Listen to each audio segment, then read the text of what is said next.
तानाशाही। इतनी सुबह कौन आ गया? मैंने झुंझलाते हुए दरवाजा खोला। पड़ोस में रहने वाली सीमा अपनी 6 साल की बेटी के साथ आई थी। आओ, अंदर आओ। मैं मुस्कुरा दी।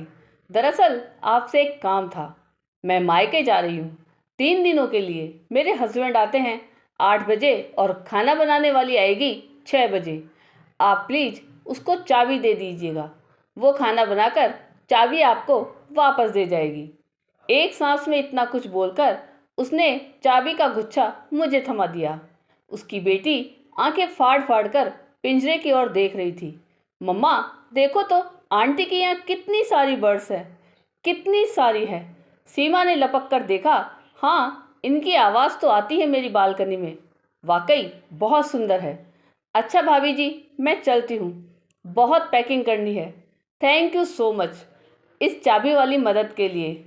आप तो समझती हैं ना कि मायके जाने का उत्साह धरा रह जाता है अगर पति के खाने का जुगाड़ ना हो पाए।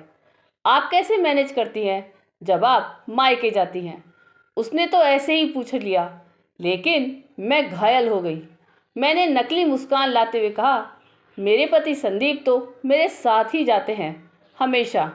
आज तक कभी अकेले नहीं गई। सीमा की आंखें फैल गई। वाह, कितने अच्छे हैं भाई साहब। तभी तो बिल्डिंग में सब आपकी जोड़ी को लैला मजनू की जोड़ी कहते हैं। वाकई आप दोनों हर जगह साथ जाते हैं। अब आप हैं ही इतनी खूबसूरत। सीमा तो चली गई, लेकिन मेरे मन की शांत सतह पर कंकड़ मार गई। हलचल मच गई, आंखें भीग गई। कहीं भी अकेली नहीं जा सकती हूँ मैं। ना बाजार, ना बेटे के स्कूल, ना मायके। पति को सुंदरता को कैद करने का शौक है। पिंजरे में अनगिनत चिड़िया कैद है और घर में सुंदर पत्नी कैद है। सारी बहनें इकट्ठा होती हैं मायके में 10-12 दिनों के लिए, लेकिन मैं 2-3 दिनों से ज़्यादा नहीं, क्योंकि अकेले वहाँ रहने नहीं देंगे और इससे ज़्यादा दिन ससुराल में संदीप रुकेंगे नहीं। आज सब याद आ रहा था। नई नई शादी हुई थी, मैं बाजार में सब्जी खरीद रही थी कि एकदम से इनकी आवाज़ सुनकर पलटी। ये आग्नेय नेत्रों से मुझे घूरते हुए बोले, घर चलो यहाँ से। सब्जी वाले के साथ खीखी करने में बहुत अच्छा लग रहा है ना? ना बच्चे के स्कूल अकेले जाने देते, ना सहेली के घर। सोचते सोचते हाथ अचानक मेरी घनी केश राशि पर चला गया। ये सुंदरता ही अपराध है क्या? चिड़िया भी सुंदर ना होती तो कैद करके नहीं रखी जाती। मैं भी एक खूबसूरत चिड़िया हूँ।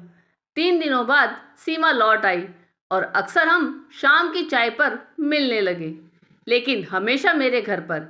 एक दिन तो वो झुंझला उठी, क्या भाभी, रोज मैं ही आती हूँ, कल आप आइए, मैं भी अच्छी चाय बनाती हूँ। मैंने ना नुकर की। वो गंभीर हो गई। मुझे उससे अपनत्व हो गया। काफ़ी बातें हम आपस में करने लगे थे। मैंने धीरे से कहा, सीमा, दरअसल संदीप को पसंद नहीं है मेरा कहीं अकेले जाना। प्लीज समझो। वो चौंक गई। थोड़ा और कुरेदने पर मैं और खुलती गई। पूरी बात बताते हुए मेरी आंखें भर आई और उसकी सुनकर उसने पूछा, ये कब तक चलेगा भाभी? आप इतना कुछ सह रही हैं, जो भी कर रही हैं अपने साथ, लेकिन आपको नहीं लगता कि आप किसी और का भी अहित कर रही हैं? मैंने आंखें पहुँचते हुए कहा, मैं ही घुल रही हूँ, और कौन? सीमा ने एक लंबी सांस लेकर कहा, आप उस दिन कह रही थी ना कि बच्चे हमें देखकर सीखते हैं। आपको नहीं लगता कि आप एक और तानाशाह पुरुष बना रही हैं? आपका बेटा क्या सीखता होगा इस माहौल से? वक्त है, विरोध करिए। आज़ादी के लिए लड़ना गलत नहीं है। सीमा तो चली गई। मैं कुछ घटनाओं को लेकर बुरी तरह उलझी रही। बेटे की कई बातें याद करती रही।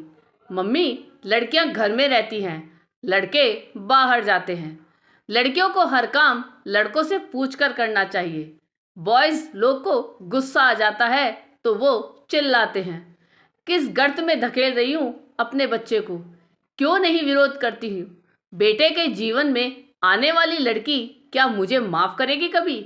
मैंने क्यों नहीं पूछा कभी संदीप से कि जब तुम्हारी बहन मायके अकेले रह सकती है तो मैं क्यों नहीं? क्यों नहीं कहा कि सब्जी वाले से खीखी करने नहीं, सब्जी खरीदने जाती हूँ। बाजार पता नहीं कब कि सम्मोहन की अवस्था में पिंजरे तक पहुंची। सारी चिड़िया कैद से उड़ा दी, बस एक बाकी थी, मैं खुद। अभी भी घड़ी देखी, इनके आने का वक्त हो रहा था। बेटे को तैयार होने को कहा, पर्स उठाया। बेटा हैरत से मुझे देख रहा था। मम्मी, पापा को तो आने दो, बस हम दोनों जाएंगे। आपको मार्केट के रास्ते पता हैं? मैंने मुस्कुराकर बेटे से कहा। रास्ते नहीं मिले तो ढूंढ लेंगे, मम्मी पर भरोसा रखो। मैं जब घर लौटूंगी क्या होगा देखा जाएगा। आखिरी चिड़िया भी उड़ चुकी थी। मैं मुस्कुरा रही थी। हाँ, मैं एक खूबसूरत चिड़िया हूँ, लेकिन उन्मुक्त। आपको ये कहानी कैसी लगी यह कमेंट करके ज़रूर बताइएगा। चैनल पे नए हो तो सब्सक्राइब ज़रूर कीजिएगा और वीडियो को लाइक और शेयर कीजिएगा। धन्यवाद।